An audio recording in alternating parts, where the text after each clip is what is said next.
Good morning. What's going on, friends? Hope you're doing well. If you're watching this video, it's probably because you live in Connecticut and you're thinking about moving to Charleston. I made this video for you. It's kind of an unplanned, informal video. Just wanted to get straight to the point.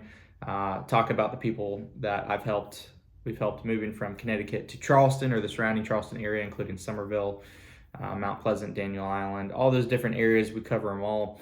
Welcome. I'm glad you're watching this video. I'm going to talk about how I can help you guys, how Charleston's different, what to consider. You'll notice today I'm wearing my little jacket. It's about as cold as it gets this time of year in January. It got down to right in the 30s, upper 20s. That's about as cold as it gets down here. So that's all you have to worry about. For the most part, usually don't get any snow. Once in a blue moon, we might get some snow. So let's jump right into it. If you're thinking about moving to the area in the next 7 days or 7 months, give us a call, shoot us a text, send us an email. We can even hop on Zoom if you guys want and kind of just do a meet and greet from there. But I wanted to talk about today some of the differences between Connecticut and Charleston. They're very different areas, obviously. First and foremost, the taxes. The couple that I just helped most recently, they moved to Somerville area. They absolutely love Somerville. It reminds them of home a little bit. They wanted that small town feel with big town amenities and restaurants nearby. And they were able to achieve that in Somerville. They also loved the tax difference compared to Connecticut. Their taxes on their current home in Connecticut compared to Charleston was cut into a third or almost a fourth of what their taxes were up north. So first and foremost, your taxes are going to be a lot lower. Coming down to Charleston, the weather is you get 4 true seasons, but for the most part, it's going to be warm 3/4 of the year. It's not uncommon to be 75 degrees on Christmas. Just yesterday or 2 days ago, it was 65, 67. It's in the 30s this morning. So we're hitting the cold front right now. That's fine. It'll be warm probably next week, so that's pretty nice.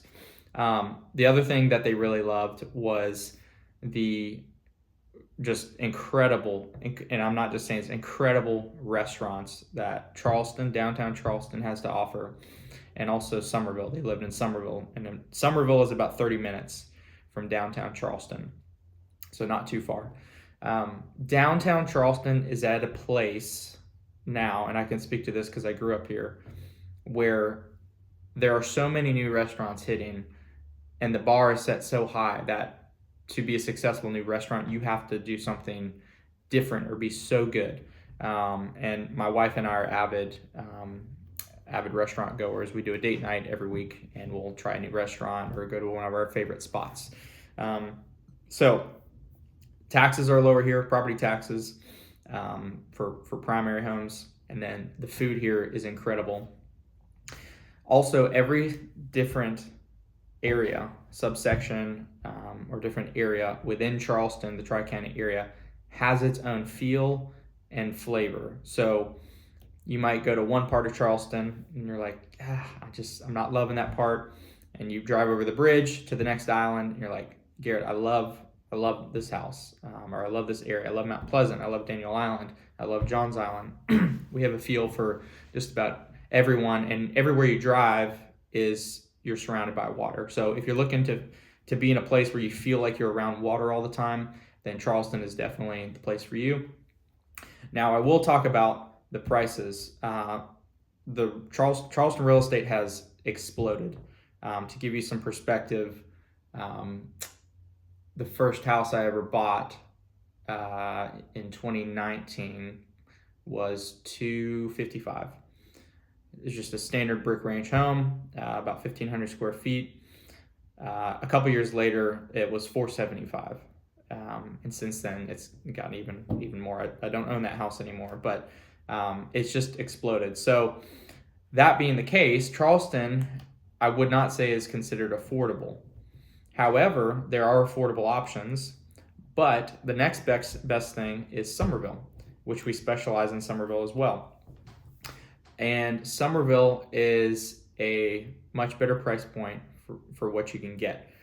For perspective, we listed the most expensive home in Somerville. It's a historic home. It's called the Elizabeth Arden home. You should look it up. It's really cool.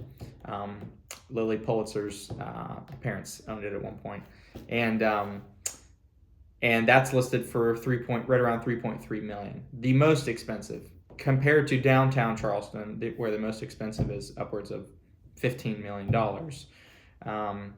You get a big difference in price. Now, let's bring that down to, median price point. Median price point in Charleston and West Ashley is going to be right around probably that 500-ish, 600-ish price point.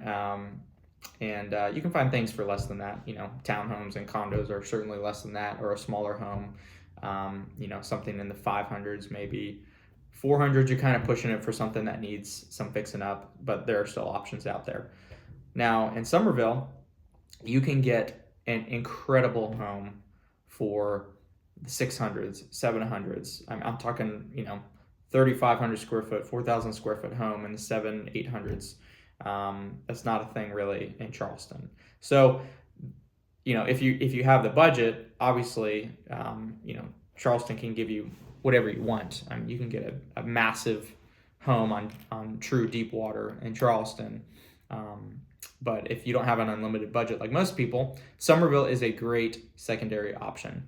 And there's several other areas around that I can speak to directly. But for you Connecticut people, a couple things to focus on is much lower property taxes, which I'm sure you're going to love. Some great affordability in the Somerville area if you're looking for that small town feel with big town amenities nearby. There's a really cute main center, main street with a bunch of shops and restaurants right there. And then you're 30 minutes to Charleston, to everything that Charleston has to offer. So those are a couple things to key in on. And then the affordability of Somerville is really great too. And then Charleston is pretty versatile depending on what you're looking for. If you're looking for a neighborhood, an area that looks very consistent and clean, we have areas like that. If you're looking for kind of that, the home with a lot of character, like a brick ranch or an older home, we have homes for that as well. So we hit it all. So whether you guys are looking to move in the next 7 days or the 7-month range, or even beyond that, I do think it's important to get the conversation at least started so that we can hear what you're thinking. Sometimes we'll get people that call and say, Garrett, we're looking to move, in the next month. We're selling our house. It's on the market or it's under contract. We need to find a place. But often it's, hey, we're kind of just considering areas. We're looking at Charleston. We're looking at some of the other cities along the southeast. And we're trying to just weigh our options out. Maybe you've already settled on Charleston and you just need help, finding where specifically in Charleston fits your needs the best. We would love to have a conversation and chat about that. So shoot me a text. You can send me an email, give me a call. We can even hop on Zoom and do a video call and do a meet and greet that way. We'd love to help out, and I hope you guys are all enjoying this cold weather up there, and hope you had a happy New Year and a great Christmas. Please reach out, and I look forward to chatting with you guys in the next video. Take care.